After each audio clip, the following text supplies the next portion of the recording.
श्री कृष्णा श्री कृष्णा श्री कृष्णा श्री कृष्णा। अखंडमंडलाकारं व्याप्तं येन चराचरं तत्पदं दर्शितं येन तस्मै श्री गुरवे नमः। अज्ञानतिमिरान्धस्य ज्ञानाञ्जनशलाकया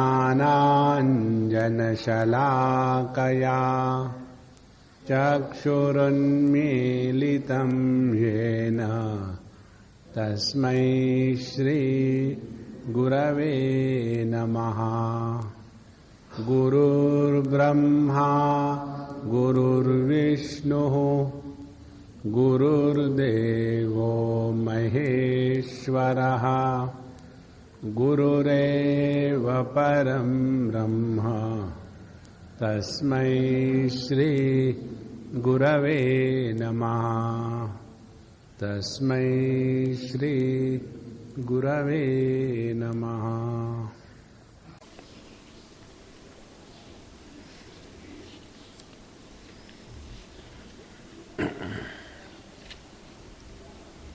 श्री त्रिपुरा रहस्यम यह ग्रंथ प्रारंभ होता है इस श्लोक से। ओम नमः कारणानंद रूपिणी परचिन्मयी विराजते जगच्चित्र चित्रदर्पण रूपिणी। यह ग्रंथ भगवान रमण महर्षि को अत्यंत प्रिय था और उनके मत के अनुसार यह ग्रंथ वेदांत शास्त्र का सर्वोच्च ग्रंथ है। इस ग्रंथ को अंग्रेजी भाषा में कहे तो कश्मीरी शैवाइज्म के फिलॉसफी में स्वीकार करते हैं। इसी कश्मीरी शैवाइज्म को शास्त्र की भाषा में अद्वय ईश्वरवाद कहते हैं। और जो शांकर वेदांत है, माने जिस प्रकार से भगवान शंकराचार्य ने वेदांत का प्रतिपादन किया है उसको कहते हैं शांकर वेदांत। तो चाहे हम यह शैव सिद्धांत ले चाहे हम शांकर सिद्धांत ले, दोनों सिद्धांतों के द्वारा एक ही तत्व का प्रतिपादन किया है।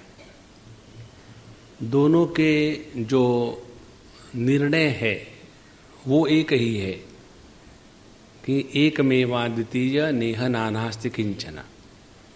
दोनों भी इस जगत को प्रतीति मात्र मानते हैं और दोनों भी इस तत्व के प्राप्ति के लिए साधना और अधिकार उसका भी महत्व रखते हैं। इतना होते हुए भी इन दोनों में भेद है, ऐसी कुछ लोगों की कल्पना है। और उनके अनुसार शांकर वेदांत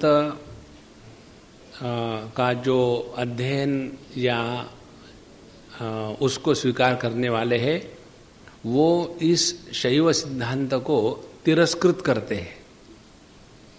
और जो इस योग मार्ग सिद्ध मार्ग यह कश्मीरी शैवाइज्म या ईश्वर अद्वैतवाद इसका अनुसरण करने वाले हैं वो शांकर सिद्धांत के लोगों के प्रति दुर्भावना रखने का देखा गया है। लेकिन यदि इन दोनों का किसी भी दुराग्रह का स्वीकार न करके निरपेक्ष भावना से अध्ययन करे तो पता चलेगा कि इसमें कहीं भी एक भी स्थान पर कोई भी भेद नहीं। यह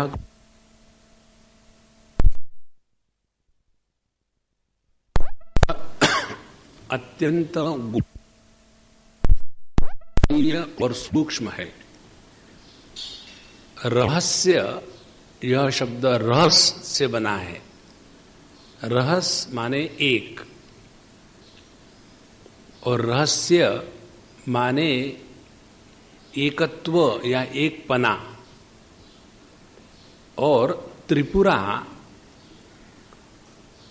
इसके अनेक प्रकार के अर्थ बताए गए हैं। त्रिपुरा माने तीन पूर्व। तो कौन से तीन पूर्व है? एक तो कहते हैं जागृत अवस्था, दूसरी स्वप्नावस्था और तीसरी सुषुप्ति अवस्था। इन तीन पूर्वों में जो एक है रहस्य, एकाकी रहस्य स्थितः, 6वें अध्याय में भगवान इस रहस्य शब्द का प्रयोग करते हैं, सकारांत पुल्लिंगी। और रहसी माने एक में, तो त्रिपुरा रहस्य का तात्पर्य हुआ कि वह एक जो इन तीन पूर्वों में रहता हुआ भी कभी अनेकता को प्राप्त नहीं हुआ। इसका तो एक अर्थ ये हो गया। रहस्य का दूसरा अर्थ ये भी है, रहस्य माने कोई छिपी हुई बात, गूढ़ बात, कूट वाक्य। तो त्रिपुरा रहस्य माने इन तीन अनुभवों के क्षेत्रों में, जागृत स्वप्न सुषुप्ति, इन तीनों में कोई एक बात छिपी हुई है। इसको वेदांत के प्रक्रिया के अनुसार अवस्थात्रय विवेक कहते हैं। अवस्थात्रय विवेक माने हमारा जो जीवन है वह केवल जागृत अवस्था का ही नहीं, हमारा जो जीवन है वो केवल स्वप्नावस्था का ही नहीं और केवल सुषुप्ति अवस्था का भी नहीं। जब हम अपने जीवन को एनालाइज करते हैं तो उसमें यदि हम, जैसे हम करते हैं कि केवल जागृत अवस्था को ही महत्व देते हैं और स्वप्न सुषुप्ति इनका तिरस्कार करते हैं, तो इसके द्वारा केवल हम अपने अनुभवों के 1/3 इन्हीं को लेकर के एनालाइज करके, विश्लेषण करके उसके द्वारा किसी निर्णय पर पहुंचना चाहते हैं। तो ये तो ऐसा ही हुआ जैसे 5 व्यक्ति अंधे एक हाथी को देखने गए और इन 5 व्यक्तियों ने जो हाथी का दर्शन किया, एक ने दर्शन किया कि यह हाथी खंबे के जैसा है, दूसरे ने दर्शन किया कि रस्सी के जैसा है, तीसरे ने दर्शन किया दीवाल के जैसा है, चौथे ने दर्शन किया कि यह एक सूप के जैसा है। तो ये भिन्न भिन्न प्रकार का जो एक ही हाथी का दर्शन हुआ, उसका क्या कारण है? उसका कारण ये है कि उन्होंने केवल एक देशीय ज्ञान को ही सर्वदेशीय ज्ञान स्वीकार किया। इसको जरा ठीक से समझ ले संतो। जैसे जिस व्यक्ति ने, जिसने इस हाथी को खंबा कहा, उसने गलत थोड़ी कहा। यदि आप देखें तो हाथी के पैर खंबे के जैसे होते ही है। तो हम कई बार कुछ लोगों को जब संबोधित करते हैं तब ऐसा प्रयोग करते ही है ना, जब किसी को कहते हैं कि अरे मूर्ख इधर आ, तो हमने क्या किया, उस व्यक्ति के एक देश का आधार लेकर के उसको संबोधित किया। या किसी को हम कहते हैं अरे पहलवान इधर आ जा, तो पहलवान जब किसको कहते हैं तो हमने उसके बाइसेप्स को देखा और उसको बोला। तो यदि हम किसी का भी दर्शन अपूर्ण करेंगे तो उसमें कोई हानि नहीं है, लेकिन जब अपूर्ण को पूर्णता का स्थान देंगे तब उसमें हानि हो जाती है। उसी प्रकार से जब इन 5 अंधे व्यक्तियों ने उस हाथी को खंबा कहा तो गलत नहीं कहा, लेकिन अपूर्ण कहा। तो उसको दीवाल कहा तो गलत नहीं कहा, लेकिन अपूर्ण कहा। उसी प्रकार से जब हम अपने जीवन के बारे में बोलते समय केवल अपने जागृत अवस्था का ही निर्णय ले ले कि मैं सुखी हूं, मैं दुखी हूं, तो हम गलत नहीं कह रहे, लेकिन हम अपूर्ण कह रहे। और दूसरी बात, यह जो अपूर्णता है उसको ही हमने पूर्णता का दर्जा दे दिया है। और जब हम अपूर्ण को पूर्ण के रूप में स्वीकार करते हैं तब हमारे जीवन में कभी भी शांति नहीं आ सकती। और इसीलिए वेदांत शास्त्र में यह अवस्थात्रय विवेक, यह एक बहुत महत्व का विषय है। और इस अवस्थात्रय विवेक में करना क्या है, होता क्या है, यही कि हम अपने जीवन के अनुभवों को केवल जागृत अवस्था में है उतने को ही सब कुछ ना समझ के बैठे। इसी को लेकर के अष्टावक्र जी के जीवन में या जनक महाराज के जीवन में अनेक कहानियां बताते हैं। जैसे जनक जी के जीवन में बताते हैं, एक बार जब उन्होंने इस प्रकार का सपना देखा, दोपहर को खाए, बगीचे में लेटे हुए थे, तो उनको ये सपना देखा कि वहां बहुत अकाल पड़ा हुआ है और उस अकाल में सभी लोग खाने के लिए तरस रहे हैं और ये भी एक लाइन में खड़े हैं और वहां कोई सेठ जी पूरी और सब्जी बांट रहा है। और जब ये अपना लाइन का नंबर आने के बाद पूरी सब्जी लेने के लिए जाते हैं, उसी समय एक कुत्ता उनके हाथ से वो पूरी छीन करके भागने लग जाता है और ये उसके पीछे दौड़ते हैं और फिर कहीं गिर जाते हैं। और उसी सपनावस्था के एक अनुभूति के कारण वो सपने के बाहर आ जाते हैं। उनको जागृत अवस्था का कोई भी व्यक्ति जाकर के ये नहीं बताता कि भैया ये सपना है। उपनिषद यही कहता है, यमई वेश वृणुते तेन लभ्यः। परमात्मा अपने आप को स्वयं अभिव्यक्त करता है, अपनी साधना से कुछ नहीं होता। इसीलिए तो हम साधना नहीं करते है ना। तो जैसे सपनावस्था की कोई एक घटना हमको सपन के बाहर ले जाती है, उसी प्रकार से जागृत अवस्था की कोई एक घटना हमको इस जागृत अवस्था के बाहर अपने स्वरूप में ले जा सकती है। तो जब उन्होंने यह देखा कि अभी अभी तो मैंने एक भिखारी का अनुभव किया और अभी तो मैं राजा हूं, अब इसमें रियल कौन है, सत्य कौन है? भिखारी मैं रियल हूं, सत्य हूं, या राजा मैं सत्य हूं? क्योंकि जब राजा हूं तो भिखारी नहीं, जब भिखारी है तो राजा नहीं, लेकिन दोनों ही मेरे ही अनुभव है, किसी और के नहीं है। लेकिन फिर हम लोग जैसे अपने को जो कन्वीनियंट होता है उसको एक्सेप्ट कर लेते हैं।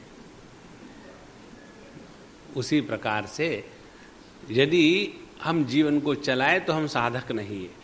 तो उन्होंने जाकर के गुरु महाराज से पूछा कि ये 2 बातें हुई, अब मुझे बताइए कि मैं कौन हूं। और उसके बाद उनको इस तत्व का ज्ञान कराया गया। माने जब हमारे जीवन में अपने अनुभूति के क्षेत्र केवल जागृत अवस्था ही सब कुछ है, इस प्रकार से सीमित नहीं रहते, बल्कि हम अपने जीवन को ये तीनों अवस्थाओं के संदर्भ में देखने लग जाते हैं, तब हमारे जीवन में एक नया सूर्योदय हो गया। यह बात इस त्रिपुरा रहस्य में बताई है। अब देखो, हम लोग इस थोड़ा अवस्था तरह का थोड़ा विवेक करेंगे। हम लोग जागृत अवस्था में जब रहते हैं, नॉर्मली दुखी, ज़्यादा दुखी, बहुत ही दुखी इत्यादि। अब यदि हम इस जगत में इतने दुखी इत्यादि रह रहे हैं, तो उससे छुटकारा पाने के जो अनेक इलाज है, उसमें से एक इलाज ये है कि इस अवस्था का ही त्याग कर दो ना रहेगा बांस, ना बजेगी बांसुरी। और यही करने के लिए हम लोग भिन्न भिन्न प्रकार का प्रयोग करते हैं। एक, कोई लोग कोई केमिकल थेरेपी करता है, ड्रिंक्स या ड्रग्स लेकर के अपने बुद्धि को इतना सुला देगा कि जागृत अवस्था का भान ही ना हो। तो इसके द्वारा हम करते क्या है, केवल एक ही बात करते हैं कि इस जागृत अवस्था का किसी भी कारण त्याग हो जाए। और जो व्यक्ति ये नहीं कर सकते, माने जिन्होंने अपने जागृत अवस्था के अनुभूतियों को ही सब कुछ समझ के रखा है, इससे बढ़कर के कुछ है ही नहीं, ऐसे व्यक्ति रात को सो भी नहीं सकते। और जो इसमें एक्सपर्ट है कि जब मर्जी आए जागृत अवस्था का त्याग कर दे, तो क्लास में भी आप चलते रहो और हम सोते हैं, है ना। तो यह, यदि हम जागृत अवस्था में दुखी है, उसका त्याग करके सपना, उसका त्याग करके सुषुप्ति, इस प्रकार से यदि हम अपने पूरे जीवन के अनुभूतियों को देखें, तो हमारे 3 पुर है त्रिपुरा। अच्छा, यह जो जागृत पुरुष है, जैसे अभी हम लोग सभी है, यह जागृत पुरुष, यह क्या है, ये तो सब हम है ही। तो आप अपने आप देख लो, फिर हम बताएंगे बाद में। फिर दूसरा होता है स्वप्न पुरुष, वो भी अपने स्वप्नावस्था के अच्छे बुरे अनुभूतियां लेता है। और तीसरा है सुषुप्त पुरुष, जिसको वेदांत शास्त्र में विश्व, तेजस और प्राज्ञ, इन तीनों के द्वारा संबोधित किया है। अब ये जो प्राज्ञ है सुषुप्ति अवस्था में, उसकी अनुभूतियां है एक प्रकार की कि मैं पत्थर के जैसा सोया था, उसके बाद मैंने वहां कुछ भी नहीं जाना, और तीसरी बात, मैंने वहां आनंद की अनुभूति करी। ये एक हमारा अनुभव का चित्र। फिर हम सपने में आते, वहां की टाइम स्केल भिन्न है, वहां की संपूर्ण सृष्टि भिन्न है, और इस संपूर्ण सृष्टि की निर्माता करने वाले हम अपने मन के सिवा दूसरे और कोई नहीं है। वहां भी अच्छे बुरे अनुभूतियां आ जाती है, लेकिन वहां की अनुभूतियों में वृत्ति और पदार्थ, इनमें भेद नहीं होता। ये हम जागृत अवस्था में आने के बाद स्वीकार करते हैं, स्वप्नावस्था में नहीं करते। स्वप्नावस्था में स्वप्न जागृत अवस्था के जितना ही सत्य लगता है, और उससे उठ करके जब हम जागृत अवस्था में आ जाते हैं, तो यह जागृत पुरुष स्वप्नावस्था की तीनों चीजों को जानता है। कौन सी? स्वप्नावस्था का जगत, स्वप्न की अनुभूतियां और स्वप्न पुरुष। अब इन तीनों को जानने वाला यह जो जागृत पुरुष है, अब इसकी क्या स्थिति हो गई फिर? यह केवल इस जागृत अवस्था में ही सीमित नहीं है, बल्कि यह स्वप्नावस्था में भी प्रवेश करता है। किस प्रकार से प्रवेश करता है कि स्वप्नावस्था को वो स्वप्न के रूप में स्वीकार करता है। वास्तविक नहीं, केवल यह मन की ही कल्पना थी, मन के ही द्वारा प्रक्षेपित थी। और जब हम इस जागृत अवस्था से भी उठ जाएंगे, माने अपने स्वरूप में जाके बैठेंगे, तो वहां से क्या दर्शन होगा कि जिस प्रकार से जागृत अवस्था में रहने वाले पुरुष को अपने स्वप्न के प्रति एकदम तुच्छ भावना होती है, स्वप्न की हानि या स्वप्न का लाभ जागृत पुरुष के लिए कोई मायना नहीं रखता, उसी प्रकार से जब हम जागृत अवस्था से उठ जाएंगे तो उस समय जागृत अवस्था की लाभ हानि हमें कोई भी परेशानी नहीं करती। तो इन तीनों अवस्थाओं में जो एक तत्व छिपा हुआ है, उस एक तत्व को यहां त्रिपुरा देवी के रूप में कहा गया है। अच्छा, यह त्रिपुरा देवी का जो वर्णन आता है अनेक प्रकार से आता है। जैसे देवी पुराण में इसका वर्णन आता है तो उसमें ये बताते हैं कि यह जो देवी है ये इन तीन पुरों का राज करती है, जिसको चिति के रूप में कहा गया है। तत्व का प्रतिपादन करते समय तीनों लिंगों का प्रयोग किया गया है। जब इस परमात्मा को ब्रह्म कहते हैं तब नपुंसक लिंग का प्रयोग किया है। जब इस परमात्मा को परमात्मा कहते हैं आत्मा, तब इसको पुल्लिंग के द्वारा संबोधित किया जाता है। और इसी परमात्मा को जब चिति या चेतना या संवित इसके द्वारा कहा जाता है, तो उसी परमात्मा को स्त्रीलिंग के द्वारा संबोधित किया जाता है। और ये तीन शब्दों का तात्पर्य यह है कि परमात्मा किसी लिंग भेद के द्वारा परिच्छिन्न नहीं है। अच्छा, ये विचार हमको कल हम कहीं जा रहे थे तब हमारे मन में आया, हम आपको बताते हैं। हमारे दिमाग में बात ये चल रही थी कि त्रिपुरा रहस्य, इसमें परमात्मा को देवी के रूप में क्यों कहा?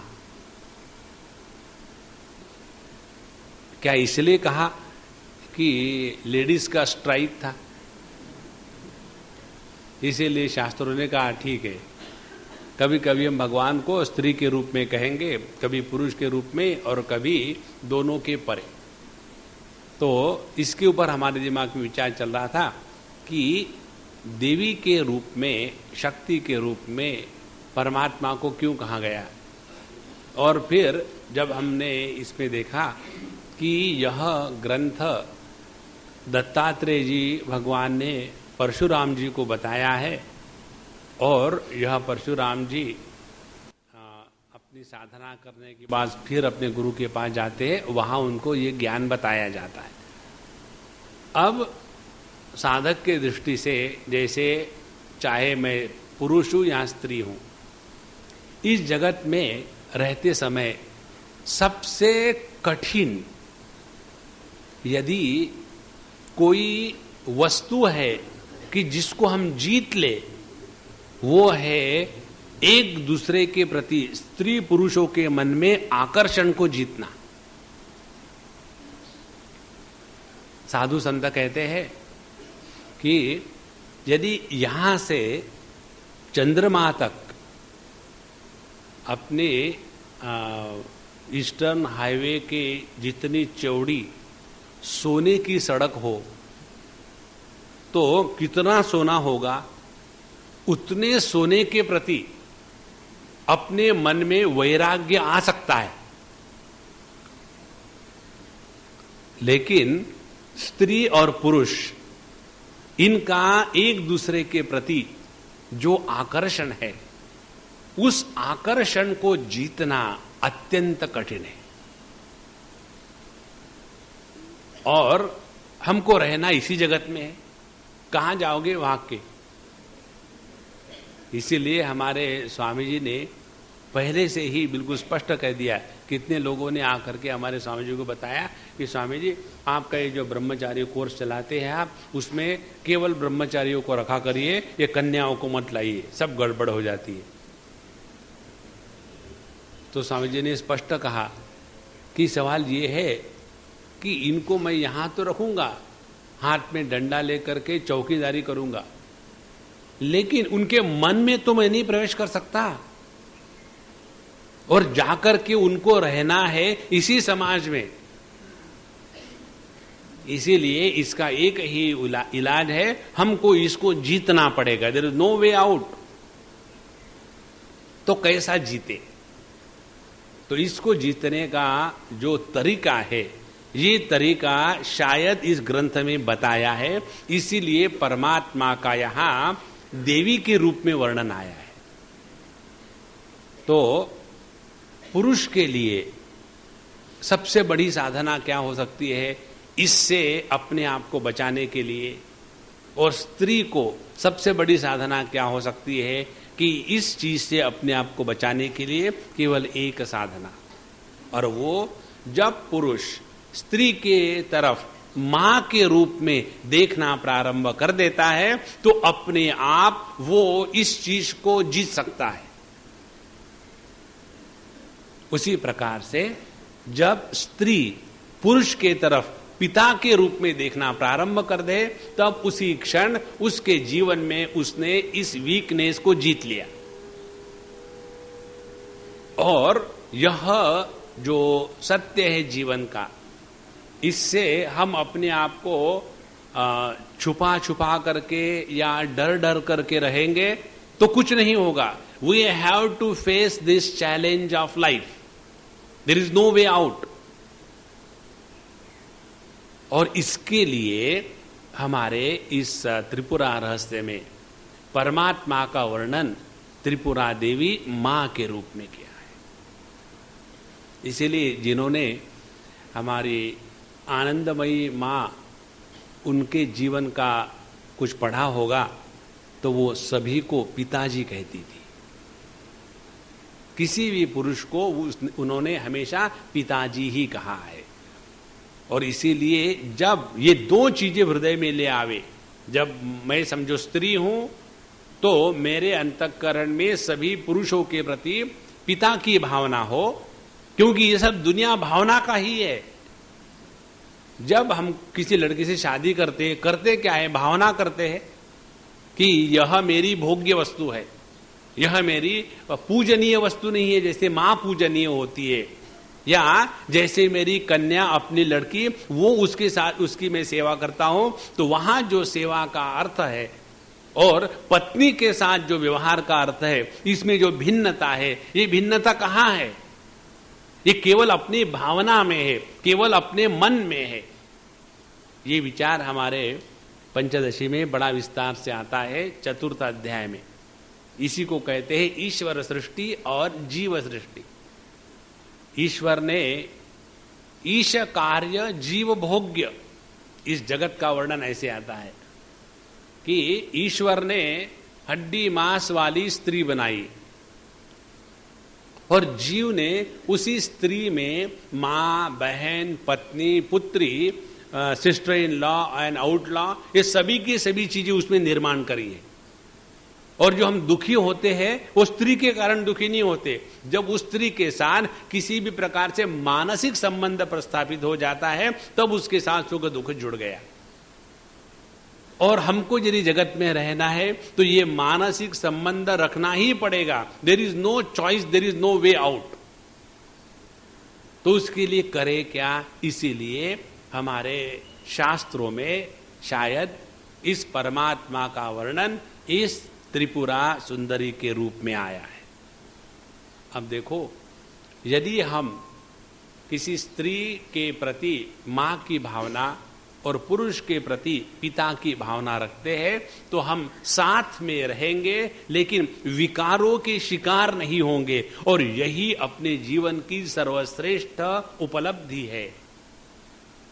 जब हम इस जगत में केवल परमात्मा की अभिव्यक्ति के रूप में रहते हैं, यही जीवन की सर्वश्रेष्ठता है।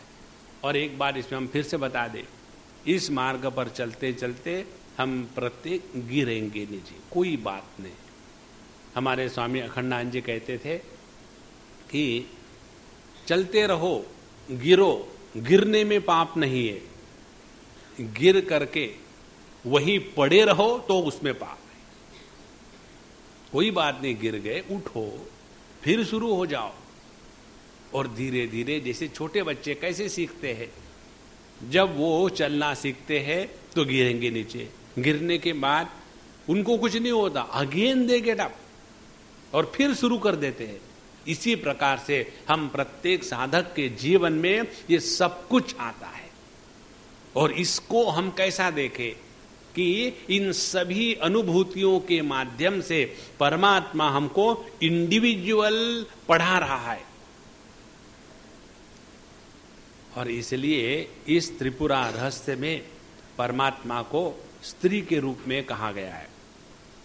अब इस ग्रंथ की गोपनीयता, सूक्ष्मता और इसका महत्व यह इससे आता है, कैसे बताया है कि यह ज्ञान, त्रिपुरा रहस्य का ज्ञान भगवान शिव जी ने, महादेव ने विष्णु भगवान को दिया था और विष्णु भगवान ने फिर यही ज्ञान ब्रह्मा जी को दिया। और उसके बाद यही विष्णु भगवान दत्तात्रेय के अवतार लिए अनुसूया के माध्यम से, और फिर उन्होंने यह ज्ञान परशुराम जी को दिया।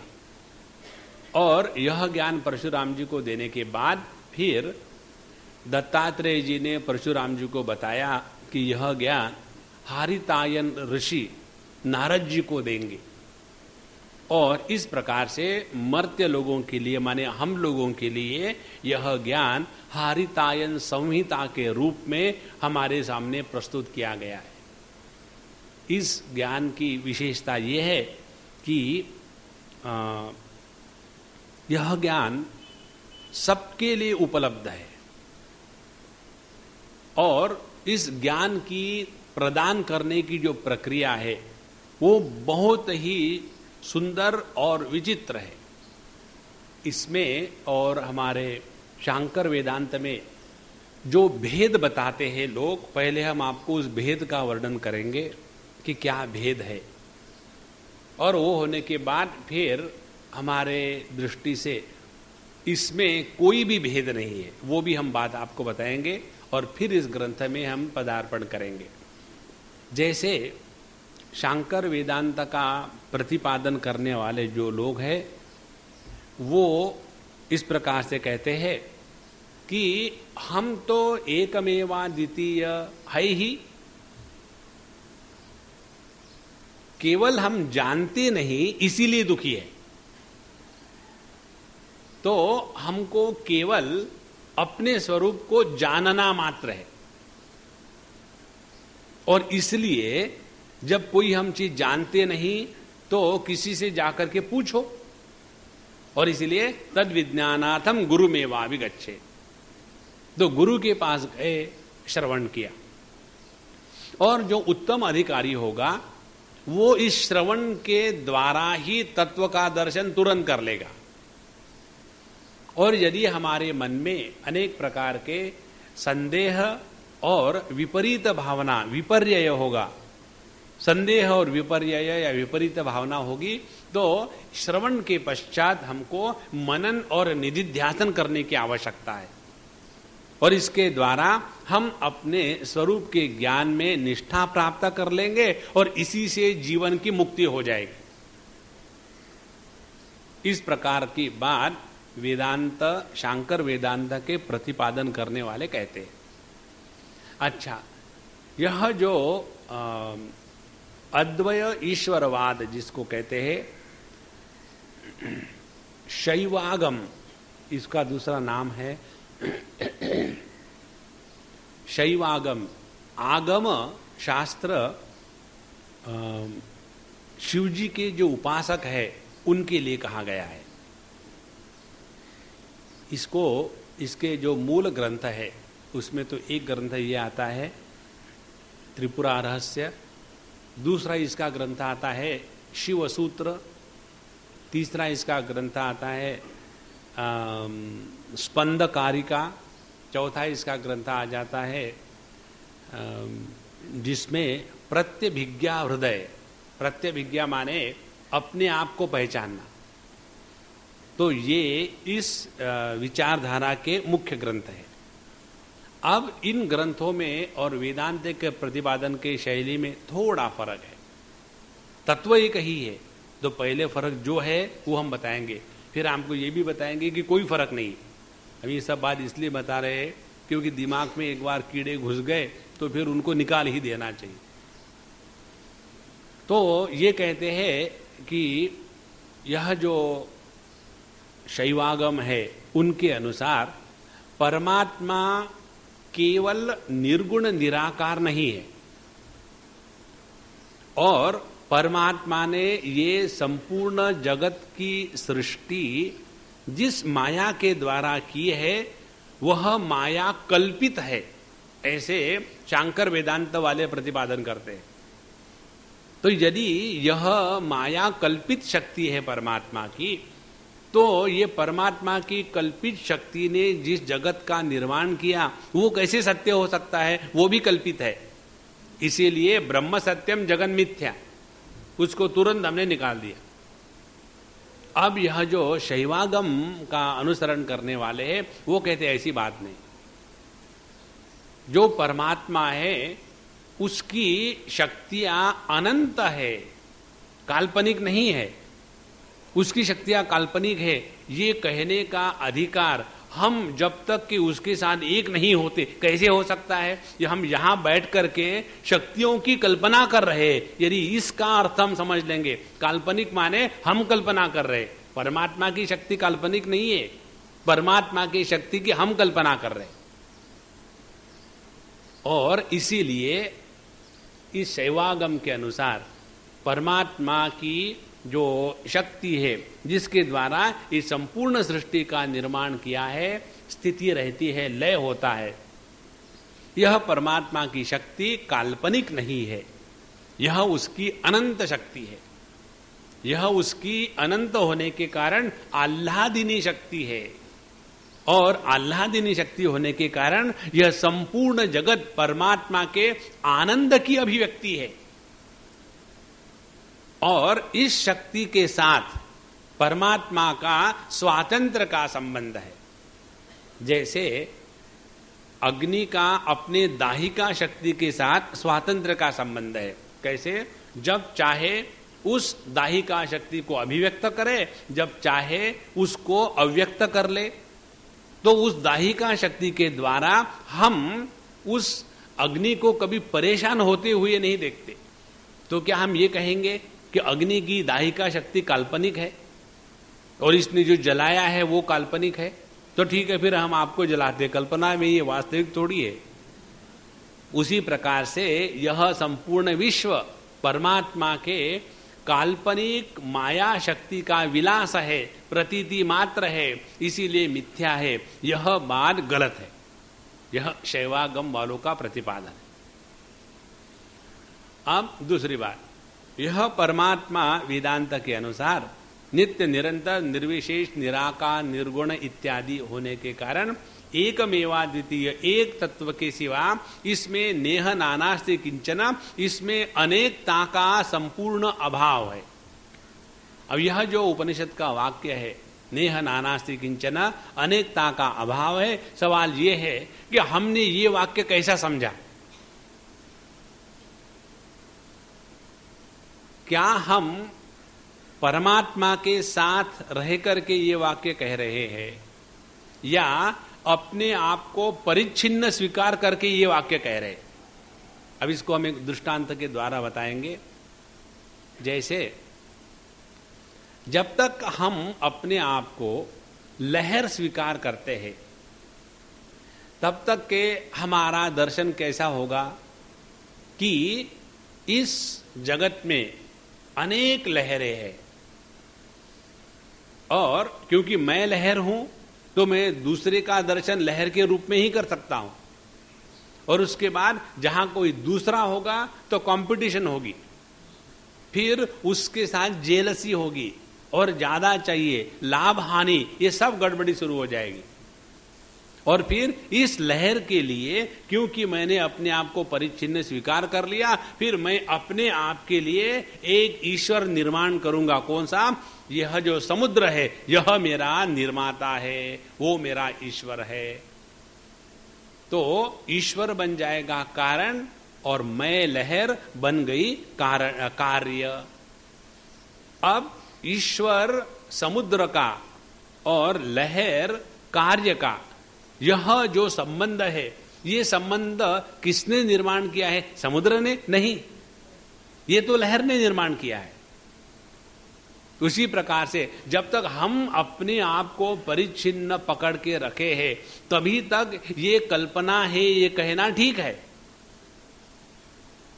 लेकिन यदि हम और आगे चले जाएं, यदि हमने अपने आप को समुद्र के स्थान पर स्वीकार कर लिया, तो उसके बाद क्या होगा? अनेक लहरों की अनेकता होते हुए भी अनेकता के द्वारा हम परिच्छिन्न नहीं होंगे। जैसे अपने ही शरीर में देख लो, यदि मैं अपने आप को केवल बायां हाथ समझ लेता हूं, तो फिर बायां हाथ वर्सेस दाहिना हाथ, हाथ वर्सेस पैर, हाथ वर्सेस पेट, कितनी भेद भिन्नता निर्माण हो गई। और यदि मैं अपने आप को यह पूर्ण शरीर समझ लेता हूं, तो उसके द्वारा क्या होगा? बाया दाहिना हाथ भिन्न होते हुए भी उनमें भेद भाव नहीं होगा। भेद भले हो, भेद होने से कोई नुकसान नहीं है, लेकिन भेद भावना नहीं होगी। उसी प्रकार से जब हम अपने आप को इस समुद्र के स्थान पर स्वीकार कर लिए, तो इस अनेकता के होते हुए भी अनेकता के द्वारा प्रभावित नहीं होना, इसी को कहते ईश्वरत्व। तो फिर हमने क्या किया? हमने अपने जीव भाव का त्याग करके ऐश्वर्य को जागृत किया। अब यहां से और एक स्टेप आगे बढ़ेंगे कि हम अब अपने आप को यह समुद्र के स्थान से हटा करके पानी के साथ एक कर लिए। तो जब हमने अपने आप को पानी के साथ एक कर लिया है, तो यदि लहरों ने विचार किया कि चलो थैंक्स गिविंग डे, और हम जाकर के उन पानी के पास गए कि पानी भगवान, we have come to thank you, तो कभी ये संभव होगा उस पानी को समझने के लिए कि वी द डेलीगेशन ऑफ लहर्स फ्रॉम ठाणे, ठाण्याचे लोक लहरी असतात,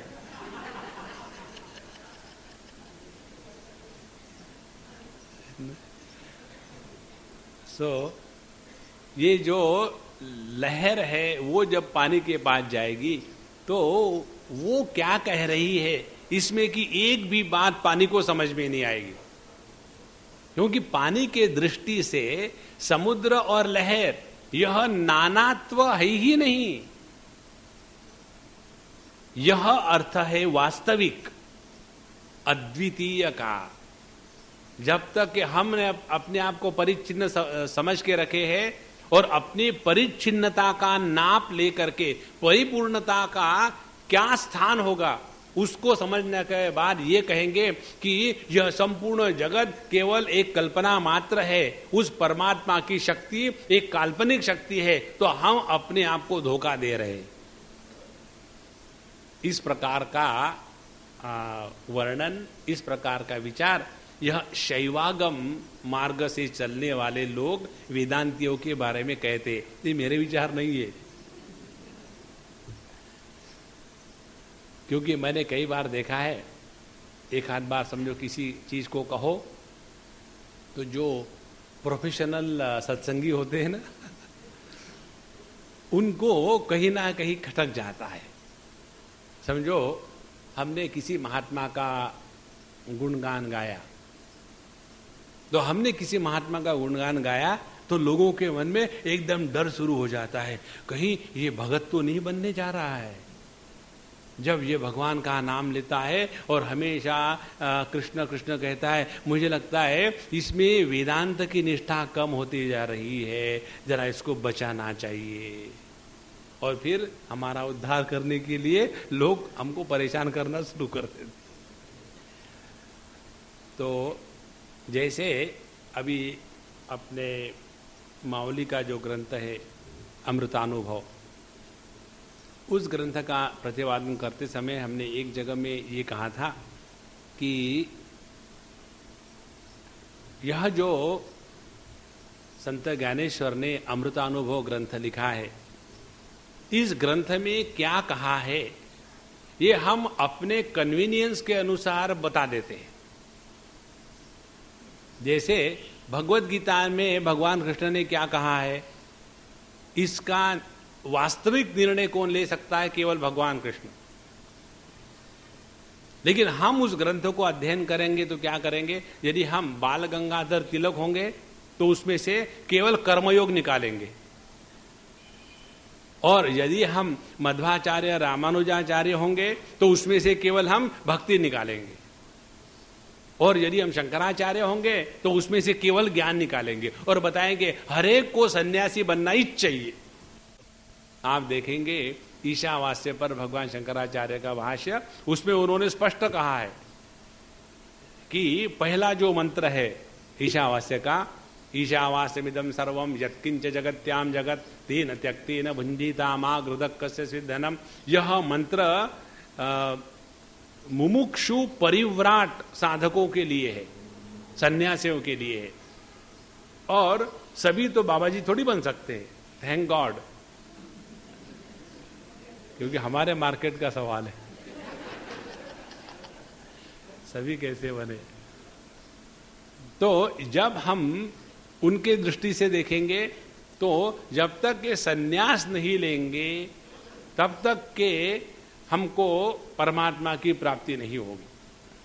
और फिर बाकी लोगों के लिए क्या किया जाए, उनके लिए श्रुति माता ने एक सेकंड स्टैंडर्ड का मार्ग बता दिया है, सेकंड्स। और वो कौन सा है, कुर्वन्नेवेह कर्माणि जिजी विशेषतगम समाह। इस प्रकार से जब हमारा किसी भी एक प्रकार के विचारों में दुराग्रह हो जाता है तो हम शास्त्रों के ग्रंथों में जो बताया है उसमें से हमको जो कन्वीनियंट लगता है वही ले लेते हैं और बताते हैं कि उस महात्मा ने ये कहा है। और उस महात्मा से जाकर के पूछो तो वो केवल अपना सर पीट लेंगे, तुमने क्यों पढ़ा। इसके बारे में हमने शायद आपको एक कहानी बताई थी, वो कहानी फिर बताएंगे इस संदर्भ में, कैसे हम शास्त्रों के जो अर्थ है अपने ही विचारों के अनुसार बताते, शास्त्रों में जो बताए वो नहीं बताते। जैसे एक संत महात्मा थे, उनके पास उनका चेला बैठा हुआ था और एक व्यक्ति आए मिलने के लिए, और उन्होंने कहा कि महात्मा जी, जब तक के मनुष्य मेहनत नहीं करे, कर्म नहीं करे, कुछ प्राप्त नहीं होता, ठीक है कि नहीं। तो वो ठीक है कि नहीं पूछने के लिए थोड़ी आया था, बताने के लिए आया था। तो महात्मा जी कहे हाँ जी बिल्कुल ठीक है, जब तक मेहनत नहीं करो तब तक क्या होगा, हाँ जी कह के निकाल दिया। This is one of the best method to disagree with anybody, agree immediately. अच्छा, दूसरी बात, फिर दूसरा व्यक्ति आया, आने के बाद उसने कहा कि देखो जी महात्मा जी, हम लोग मेहनत करें ये तो बात ठीक है, लेकिन जब तक के उसके ऊपर भगवान के अनुग्रह का छाप नहीं पड़ता तब तक के जीवन में कुछ प्राप्त नहीं होता। महात्मा जी के हाँ जी तुसी ठीक कह रहे हो, एकदम ठीक है। वो भी चले गए। तीसरा आया, कहता है देखो महात्मा जी, इस जगत में अपने करने से आज तक कुछ नहीं हुआ, जो कुछ होता है वही होता है जो मंजूरी खुदा होता है। बिल्कुल ठीक है। तीनों चले गए। अब ये हमारे चेले महाराज परेशान कि गुरु महाराज आप क्या बता रहे, किसको तो ये बताया, किसको वो बताया, किसको वो बताया, और सभी ठीक है, हमको बताइए सच क्या है। तो गुरु महाराज कहते तुमने दूसरे की बात क्यों सुनी, ये तुमको थोड़ी बताया था, why do you listen other peoples talk. इसी प्रकार से यह ज्ञान भगवान कृष्ण ने अर्जुन को बताया था, और वो बताने के बाद वो भगवान ने अर्जुन को क्या बताया, तो जो भगत लोग हैं वो कहेंगे देखो भगवान ने स्पष्ट कहा है, ऐसा मेरा भक्त मुझे अत्यंत प्रिय है। तुरंत वेदांती कहेंगे मालूम नहीं भगवान का चरित्र हमेशा झूठ बोला है, अपनी प्रतिज्ञाओं का स्वयं उसने खंडन किया है, और इसी भगवत गीता में उसने कहा है, क्या कहा है, न मे द्वेषोस्ति न प्रियः, उसी भगवत गीता में है ना। ये तो ऐसा नहीं भगवान को अपने काम निकालने होते हैं ना इसलिए कहते हो, वास्तविक कुछ नहीं। तीसरा आकर के कहेगा देखो पूरे भगवत गीता के एक ही तात्पर्य है, अर्जुन कर्म नहीं कर रहा था और उन्होंने आखिर तक यही बात करी कि अर्जुन कर्म करो कर्म करो, और आखिर जाकर के अर्जुन ने क्या कहा, करिष्ये वचनम तव। इसीलिए पूरी भगवत गीता कर्म के लिए ही बताई गई है। तो हम शास्त्रों में वो देखते हैं जो हमको कन्वीनियंटली फेवरेबल होता है, ये इसका तात्पर्य। अब हमारे संत ज्ञानेश्वर महाराज ने जो अमृतानुभव बताया उसके ऊपर अनेक प्रकार की टीकाएं हैं, और सभी टीकाएं अपने स्थान पर अप्रतिम है, उसमें कोई दूसरी राय नहीं। जब हम उनका अध्ययन कर रहे थे तो हमारे दिमाग में विचार में ये बात आई, जिनके वेदांत के संस्कार है उन्होंने उस पूर्ण ग्रंथ में वेदांत के सिद्धांतों को कहीं ना कहीं से ठोक पीट करके गुजार दिया है कि देखो यह जो कहा है वो शांकर वेदांत के अनुसार है। और फिर उन्होंने ज्ञानेश्वरी का कोट किया कि देखो भगवान संत ज्ञानेश्वर महाराज ने हमेशा शंकराचार्य के मत का ही प्रतिपादन किया है, और जो भगत लोग हैं वो कहेंगे हरिमुखे मणा। असली बात ये है कि भगवान ने केवल भक्ति का ही सब कुछ बताया है, और वो कौन थे इसके बारे में विचार करने को तैयार ही नहीं। उनका मार्ग था नाथ संप्रदाय का। जब उन्होंने उसके बारे में एक कहानी आती है, जब उन्होंने भगवत गीता के ऊपर अपने विचार अभिव्यक्त किए गुरु की आज्ञा से, और फिर वो कमेंट्री उनके सामने रखी, तो उस समय ऐसा कहा जाता है कि निवृत्तिनाथ जी ने कहा कि देखो बेटा तुमने ये बताया इसमें कि किसने किसको क्या कहा, अपनी कुछ बात कहो ना, किसने किसको क्या कहा उसमें कौन सी खास बात है।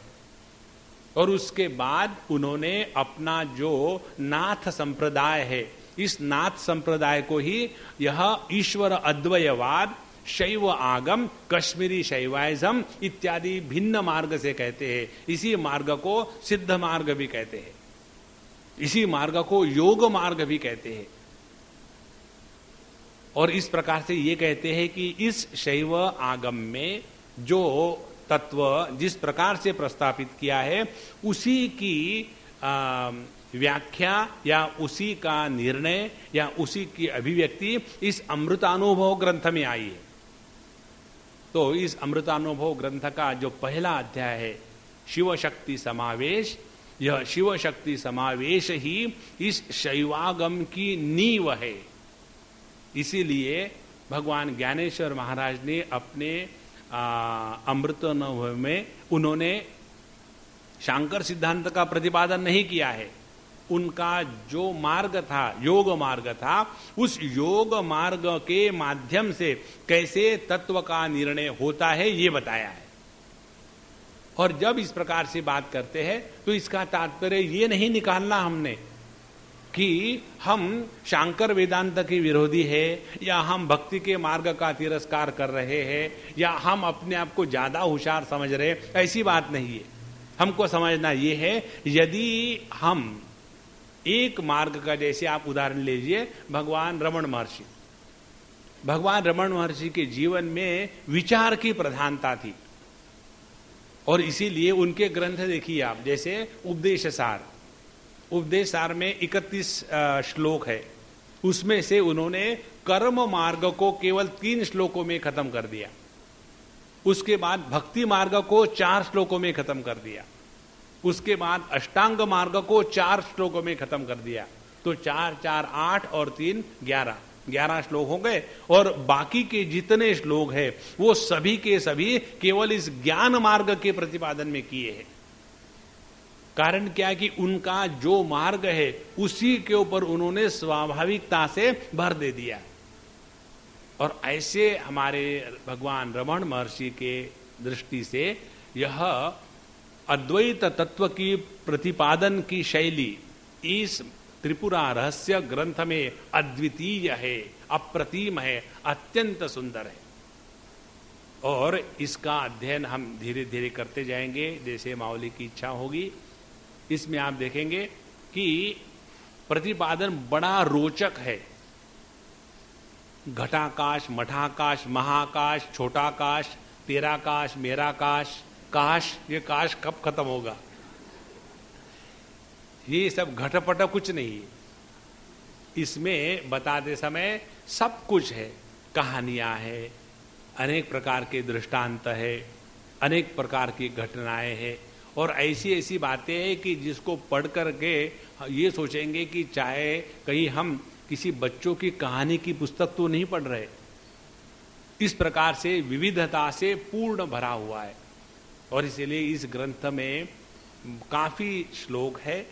इतना होते हुए भी इसमें से जो तत्व के श्लोक है उसका हम विस्तार से बताएंगे और जो कहानी का भाग है वो हम आपको पढ़ करके केवल गद्य में बता देंगे। तो ऐसा यह जो त्रिपुरा रहस्य ग्रंथ है इसके बारे में सूक्ष्मता की विशेष बात ऐसी आती है कि एक सुमंत नाम के बड़े अच्छे व्यक्ति हो गए। उनका एक लड़का था अलर्क, और ये अलर्क जब छोटा था तो उन्होंने देखा कि उनके माँ को आई कहा जाता था। तो जब उनके माँ को आई कहा जाता था, ये छोटा बच्चा अपने माँ को आई नहीं कह सकता था, इसीलिए वो ऐ कहता था। और ये ऐ करते करते जब छोटा था उसी में वो मर गया किसी कारण से। इसीलिए देवी के एक मंत्र में इस ऐ को एकदम ओंकार के स्थान मिला है। तो ऐसा यह जो छोटा लड़का जब फिर पैदा हुआ तब उसका नाम हो गया सुमेध। और इस सुमेध ने भगवान परशुराम जी से यह ज्ञान प्राप्त किया, जिनको ये ज्ञान दत्तात्रेय भगवान ने दिया था। और उस समय दत्तात्रेय भगवान ने बताया था कि हे परशुराम, यह ज्ञान तुमसे प्राप्त करने के लिए यह हारितायन आएगा और यह हारितायन यह पूर्ण का पूर्ण ज्ञान मर्त्य लोगों के लिए करेगा। इसके बाद ये बात बताते हैं कि स्वर्गलोक में बताई गई थी। तो उस समय हमारे नारद जी ने सोचा, अरे ये हरितायन बताने वाला है, जरा देख तो लूं। तो वो नारद जी फिर मृत्यु लोक पर आते हैं और उनको बताते हैं कि देखो तुमको ये ज्ञान बताया है परशुराम जी ने, तो इसको मुझे बताओ, क्योंकि उन्होंने बताया तुम इस ज्ञान का मृत्यु लोक के लिए प्रतिपादन करने वाले हो। तो उन्होंने कहा कि देखो मुझे तो कुछ आता नहीं और ये लिखने का सवाल बिल्कुल संभव ही नहीं, बहुत कठिन है लिखना, मैं नहीं लिख सकता। तो बोले ये कैसे हो सकता है? जब भगवान दत्तात्रेय ने बताया अपने शिष्य परशुराम को कि यह ज्ञान मृत्यु लोक के लिए यह हारितायन ऋषि लिखेंगे, तो आपको तो लिखना ही है। तो बोले मुझे तो कुछ भी आता नहीं लिखना इत्यादि। हाँ, मैंने ज्ञान प्राप्त जरूर किया है, लेकिन आप प्रश्न पूछोगे तो मुझे कुछ नहीं आएगा। I am not at teacher. क्योंकि भगवान दत्तात्रेय अवधूत जी उनसे ज्ञान प्राप्त किया है, उन्होंने ज्ञान दे दिया, लेकिन मैं अभी आचार्य नहीं हूं। फिर दोनों ने ब्रह्मा जी की प्रार्थना करी, नारद जी ने और इस हरितायन ऋषि ने। और उसके बाद वहां ब्रह्मा जी आकर के उनको आशीर्वाद देते हैं कि हाँ, जब भगवान दत्तात्रेय ने कहा है, और दत्तात्रेय जी कौन है? ये है भगवान विष्णु के अवतार। जब उन्होंने कहा है तो ये निश्चित होगा। और फिर उनके आशीर्वाद अनुग्रह को प्राप्त होने के पश्चात रोज 4-4 अध्याय का लिखना उन्होंने नारद जी को बताया। इस प्रकार से यह ज्ञान हरितायन ऋषि ने नारद जी को बताया और वही ज्ञान अब इस हरितायन संहिता के रूप में हम लोगों के सामने संस्कृत में उपलब्ध है। अब जितने भी इस प्रकार के प्रसंग आते हैं, इसको लेकर के एक जो वेदांत का अध्ययन करने वाले हैं उनके सामने एक प्रश्न का निर्णय नहीं होता। हमको याद है पूना में हम थे और एक बार हम कहीं जा रहे थे किसी के घर से रेलवे स्टेशन पर, और काफ़ी समय था नहीं, 1 घंटा हो गए, आधा घंटा। तो हमने नाश्ता नुश्ता कर लिया, रिक्शा में बैठे और जा रहे थे। रिक्शा में 3 लोग, मैं और 2 युवा केंद्र के लोग। और जाते समय एक युवा केंद्र के लड़के ने पूछा, स्वामी जी मैं प्रश्न पूछूं क्या? तो मैंने कहा मेरे पीछे क्यों पड़े हो, कम से कम मुझे रिक्शा में तो प्रेम से आना चाहिए। स्वामी जी ये प्रश्न मुझे बहुत परेशान कर रहा है, मुझे बताइए। तो हमने कहा तुम मुझे परेशान करिए, मुझे बताइए मैं क्या करूं। बोले आप उत्तर दीजिए, हम पूछो प्रश्न क्या है। उसका प्रश्न बहुत सुंदर था। उसने कहा स्वामी जी हम लोग वेदांत में पढ़ते आए हैं कि यह जो स्वप्नावस्था है यह केवल जागृत अवस्था के संस्कारों की ही जो अव्यक्तावस्था थी उस अव्यक्तावस्था की अभिव्यक्ति है, उसको कहते हैं सपना, ड्रीम। माने यह जो स्वप्न है ये केवल काल्पनिक है, वास्तविक नहीं है।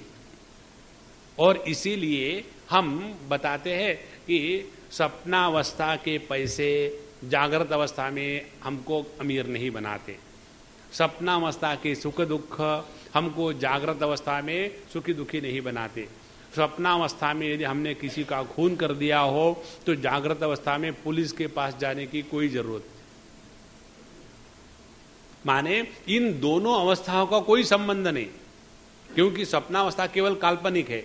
ये हम लोगों ने आपसे सुना है। अब ये बताइए, फिर उन्होंने राम रक्षा स्तोत्र का बताया। बोले राम रक्षा स्तोत्र में आता है कि यह राम रक्षा स्तोत्र बुध कौशिक ऋषि विश्वामित्र जी को भगवान शिव जी ने सपने में दिया था और उन्होंने उस स्तोत्र को सुबह उठने के बाद पूरा का पूरा लिख के निकाला। और इसीलिए राम रक्षा स्तोत्र को परमात्मा के प्रेरणा के द्वारा होने के कारण उसमें शक्ति बीज है। एक अभी की बात है, एक कोई लड़की है अपने बंबई में, उसके माँ ने हमको फोन किया, स्वामी जी हमारी एक लड़की है, इतनी इतनी उम्र की है और उसको पता नहीं क्या हो गया, कई दिनों से बहुत बीमार रहती है और किसी भी प्रकार की दवाई लागू नहीं होती और हम 4-6 साल से प्रयत्न कर रहे, सब कुछ हो गया, अब कुछ नहीं हो गया, तो हम इसीलिए आपको फोन कर रहे, आप कुछ बताओ। तो हमने उस लड़के को भी देखा नहीं, वो अम्मा जो बात कर उसको भी देखा नहीं, फोन पर बात चल रही। तो हमने कहा कि हाँ तुमको राम रक्षा आती है क्या? तो बोले नहीं हमारी इनको आती है। तो हमने कहा रोज उनको बताना 3 दिन के लिए सुबह नहा धो करके एक स्थान पर बैठ करके राम रक्षा का पाठ करें और बोले नहीं कुछ, और पाठ करने के बाद उसी मुख से पानी में फूंक दे और वो पानी उस लड़की को पिला दे। 3 दिन करो, सब ठीक हो जाएगा। और हमको तो फोन नीचे रखना था, फोन नीचे रख दी। और उसके बाद उस व्यक्ति ने वैसा किया श्रद्धा प्रेम के साथ, और 6 साल की जो उसकी प्रॉब्लम थी एकदम गायब हो गई। उसमें शक्ति कहां से आई? हमारे कहने से। हमारे विद्यार्थी मानते नहीं, रोग मानेंगे? सवाल ही नहीं। यह शक्ति उस राम रक्षा स्तोत्र में जो मंत्र शक्ति है उसके द्वारा हुआ है। तो ये उसमें शक्ति कहां से आई? वो शक्ति इसीलिए आई कि वो भगवान शिवजी के द्वारा प्रेरित है। तो फिर उन्होंने प्रश्न किया कि यदि ऐसी बात है तो सपने में मिला हुआ पैसा जागृत अवस्था में काम में नहीं आता। सपने में प्राप्त किया हुआ कोई अप्रिय अनुभव जागृत अवस्था में कोई परेशान नहीं करता। उसी प्रकार से यह सपने में दी हुई राम रक्षा जागृत अवस्था के लोगों को आज तक मदद करती है। यह कैसे संभव है? अब देखो कितना सिंसियर प्रश्न है। ये कहना तो बड़ा आसान होता है, सपना है छोड़ दो, that is not the reality, you are the real. Real क्या? फूल। जब उसने हमको ये प्रश्न पूछा तब हमने कहा हाँ भाई तुम्हारा प्रश्न तो वास्तविक है, परेशान करने वाला। तब हमने उसको बताया इस सिद्धांत के आधार पर। देखो हमारे मांडुक्य उपनिषद में ये विचार आता है, वहां ईश्वर की परिभाषा बताते समय आनंदमय कोश से प्रारंभ करते हैं और ये बताते हैं कि यह आनंदमय कोश ही ईश्वर है और यह सर्वेश्वर है, यह सर्वज्ञ है और यह अंतर्यामी है और यह जगत योनि है। चार बातें बता दी। तो सुषुप्ति अवस्था में जब हम होते हैं तब मेरी सुषुप्ति अवस्था और आपकी सुषुप्ति अवस्था भिन्न भिन्न नहीं होती। सुषुप्ति अवस्था एक ही है, जैसी जागृत अवस्थाएं भिन्न भिन्न होती है। विज्ञानमय कोश से भेद प्रारंभ हो गए, विज्ञानमय कोश भिन्न है, अपना मनोमय कोश में भिन्नता है, उसके बाद प्राणमय कोश में भिन्नता है और अन्नमय कोश में भिन्नता है। लेकिन जब हम आनंदमय कोश में रहते हैं तो वहां किसी भी प्रकार की भिन्नता नहीं होती।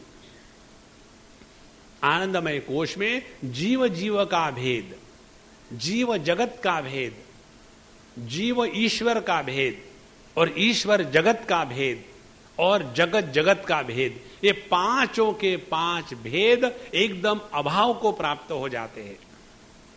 तो यह जो ईश्वर है यह अंतर्यामी है।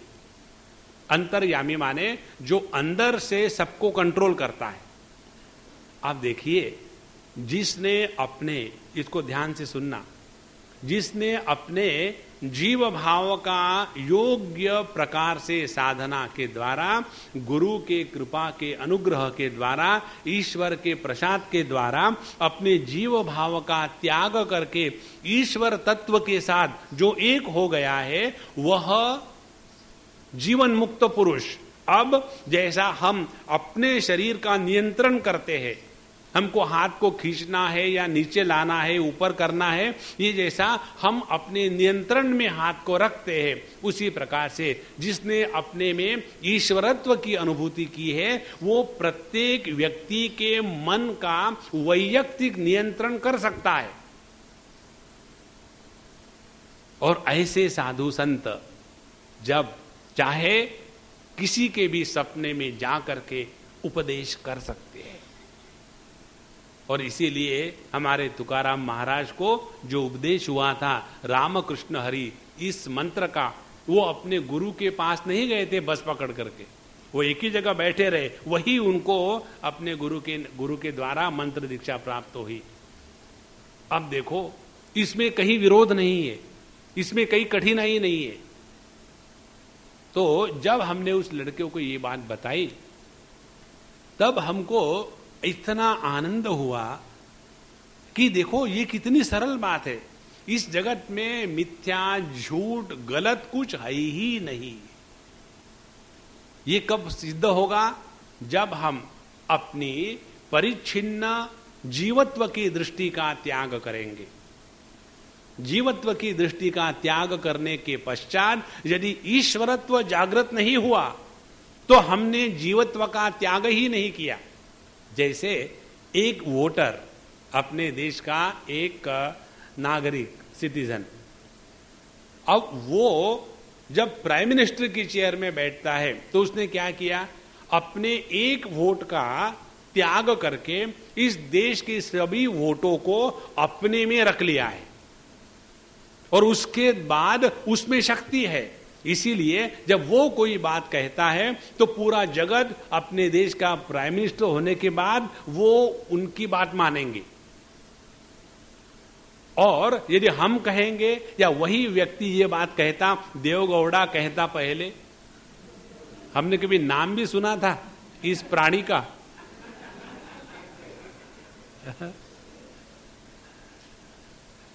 इसके बारे में हमने एक बहुत बढ़िया जोक सुना, हम आपको बता दें। एक बार एक नाव में देवगौड़ा, उसके बाद नरसिम्हा राव, लल्लू प्रसाद, मुलायम सिंह, वो सतीश शर्मा, सभी जो धुरंधर है वो जा रहे थे नाव में और वो नाव डूब गई। तो उसमें से कौन बचेगा? तो हर एक ने एक एक कल्पना करी, नरसिम्हा राव बचेगा, बहुत चालू है। दूसरे ने कहा नहीं नहीं, देवगौड़ा बचेगा, वो दिखने को ऐसा है कुछ और ही। हर एक ने एक एक बात कही तो नहीं नहीं नहीं नहीं हो गया। फिर पूछा बताओ, तुम बताओ कौन बचेगा? देश बचेगा। है ना? जब ये सब इकट्ठे जाएंगे और जब समुद्र में डूब जाएंगे तो बचेगा देश, क्योंकि अभी देश ही डूब रहा है ना? तो जब हम अपने विचारों को इस सिद्धांत के माध्यम से लेके चलेंगे तब देखेंगे किसी भी प्रकार के प्रश्न का उत्तर नहीं है या केवल टाइम पास करने के लिए कुछ बता दिया, ये बात नहीं है।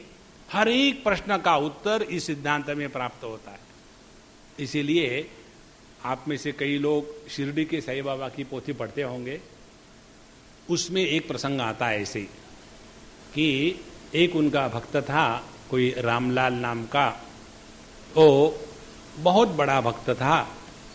एक बार वो अपने घर में सो रहा था, दिन के ही समय था, तो उनके सपने में बाबा आए और आने के बाद उन्होंने उसके ऊपर चावल डाल दिए, अक्षत, और कहा कि देखो यहां एक त्रिशूल बना दो दीवार पर, उसकी पूजा करो, और चावल डालकर चले गए।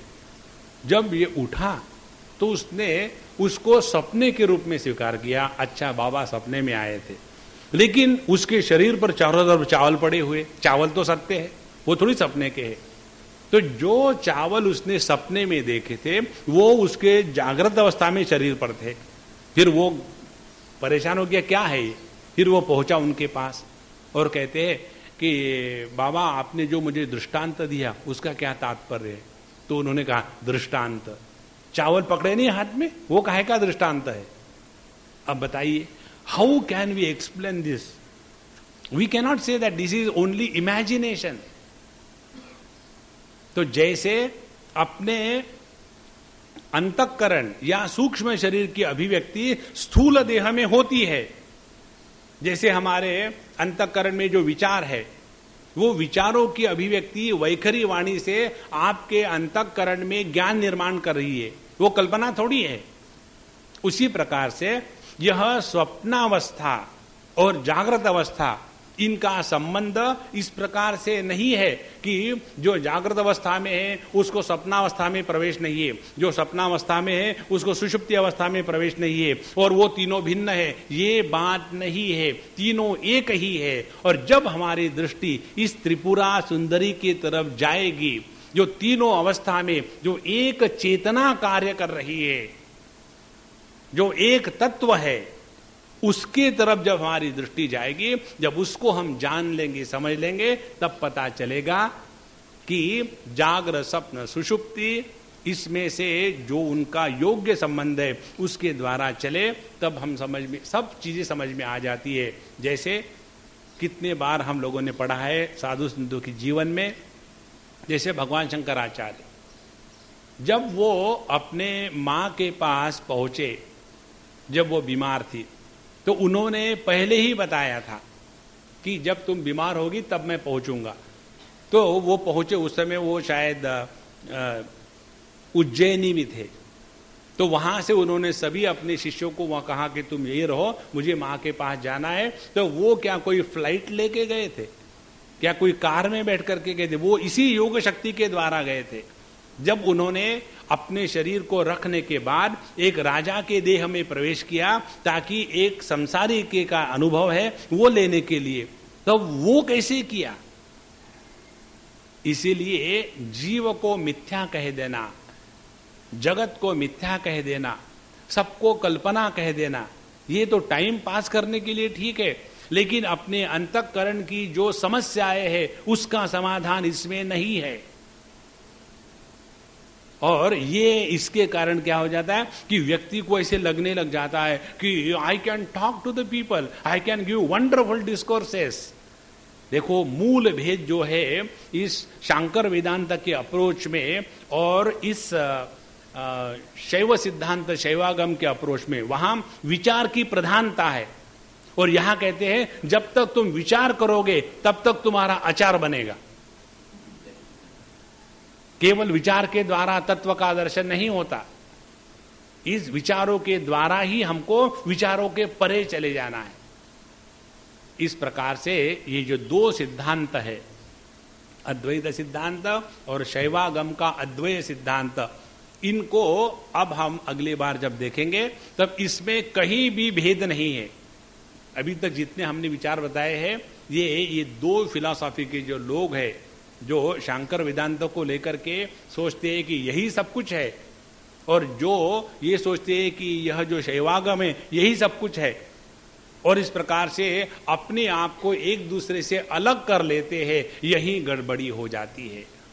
अब अगले बार हम देखेंगे जो वेदों के अनुसार शांकर सिद्धांत में पूर्ण तत्व का, जगत का, जीव का जो निर्णय दिया है वह, और इस सिद्धांत में जो निर्णय दिया है वह, उसमें 1% भी कहीं गलती नहीं है, एक ही है 100%। जब ये बातें दोनों समझ में आ जाएगी तब देखेंगे कि जो भगवान शंकराचार्य ने कहा वही शैवागम ने कहा है, और जो शैवागम ने कहा है वही शंकराचार्य जी ने कहा है। और एक स्टेप आगे जाकर के हम कहेंगे भगवान शंकराचार्य भी इस शैवागम को स्वीकार करते थे। चिदानंद रूप शिवोहम शिवोहम, कृष्णोहम कृष्णोहम क्यों नहीं कहा? उसी प्रकार से कैवल्य उपनिषद में भी जो मंत्र आता है वो शिव को लेकर के आता है, पर शिव का हम ट्रांसलेशन कर देते मोस्ट ऑस्पिशियस वन। क्यों? कि हमको शिव जी से नहीं चाहिए, क्यों? कि हम वैष्णव है। इसीलिए इस तत्व के निर्णय में हमारी यह जो भिन्न भिन्न धारणाएं हैं उसका त्याग कर दे, और इस त्रिपुरा रहस्य के द्वारा जगत क्या है इसका स्पष्ट निर्णय, फिर जीव क्या है इसका स्पष्ट निर्णय, फिर ईश्वर क्या है इसका स्पष्ट निर्णय, और इन तीनों का संबंध किस प्रकार से है, और उसके बाद ये हम जहां है जगत में है, जगत से हट करके जीव को आना, जीव से हट करके ईश्वर के पास पहुंचना, और ईश्वर के पास पहुंचने के पश्चात इन सब का जो एक अधिष्ठान है वहां स्थिति प्राप्त करना। ये जो 4 स्टेशन है इसमें कैसी हमारी जर्नी होगी यह इस सिद्धांत में बताया है, और ये अत्यंत सरल, बहुत ही सुंदर बताया है। इसमें एक श्लोक आता है, उसमें इसका जो सौंदर्य है वो बताते समय कहते हैं कि अत्र उक्तेन अपि नो वेद यदि कश्चित् मूढ़धीः सहा केवलम दैवहतः स्थाणु एव न संशयः न तस्य स्याद् अपि ज्ञानम साक्षात् शिव निरूपितम। यदि इस ग्रंथ में जो परमात्मा का दर्शन कराया है, इस ग्रंथ का अध्ययन करने के बाद यदि किसको ये समझ में नहीं आता है तो वह मूढ़धी है, दैवहत है, और उसके सामने साक्षात भगवान शिवजी आकर भी बोलेंगे तो भी उसके खोपड़ी में कुछ नहीं जाएगा। मुझे लगता है ऐसे लोगों की खोपड़ी होगी भगवान ने माला बना करके पहन ली होगी, खाली है तो पहन लो।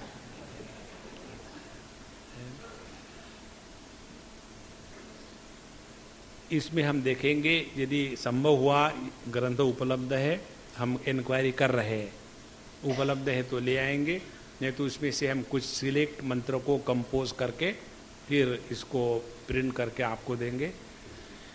कुछ दिन के लिए आराम करिए।